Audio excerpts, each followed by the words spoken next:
Thanks, Sasha. I think ultimately it does come down to that. And, once students complete their education or while they are undergoing their courses, what is it, how are they getting trained for their careers and for life?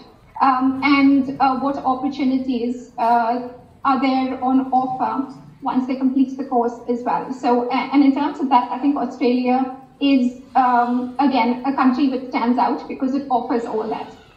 So I think it's extremely important to answer your question. So in terms of collaboration, research and science, and industry experience, that's vital to Australia's partnership with India.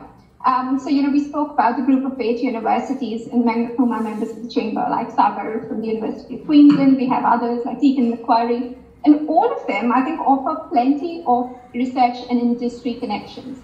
Now, when we talk about industry, and I'd like to give maybe 2 examples of corporates who are members of the Chamber and who offer that.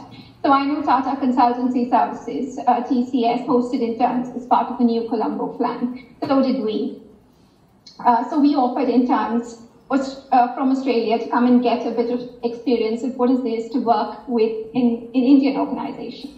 And I know it happens the other way around as well. We try and facilitate that. So I know the University of Sydney partnered again with Tech Mahindra's research and development arm, that's Makers Lab, to provide students with a real-world experience.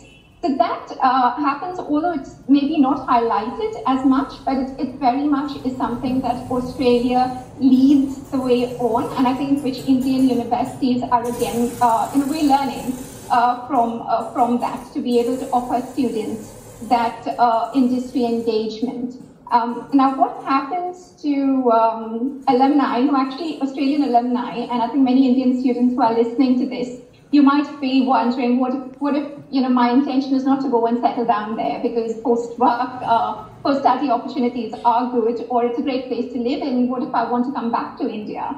And then, how do I stay connected? So in terms of that, we are also working with the Australian Consulate in Chennai, where we've come up with a plan on how we could offer Indian students who are Australian alumni, and when they return back, to actually engage with industry. So they get to be a member of our chamber. They also get to sit on committees. They get to contribute as to how they could, continue and keep that level of engagement going. So after they study in Australia and come back, they still have a platform where they could contribute, and also with opportunities here in terms of working with Australian companies and others who are members. So I think it's a nice, well-rounded picture that we're trying to offer, because Australian alumni, Australian students do contribute in a large way to the Australian economy, to the Indian economy when they come back. So, or if they choose to be there. That's fantastic to see that level of support. It's really from beginning your studies right through to your career, that there's that level of support from Australian universities and from the Chamber of Commerce. So I think that's a really terrific opportunity, and I think all of those sort of work experience opportunities are so invaluable.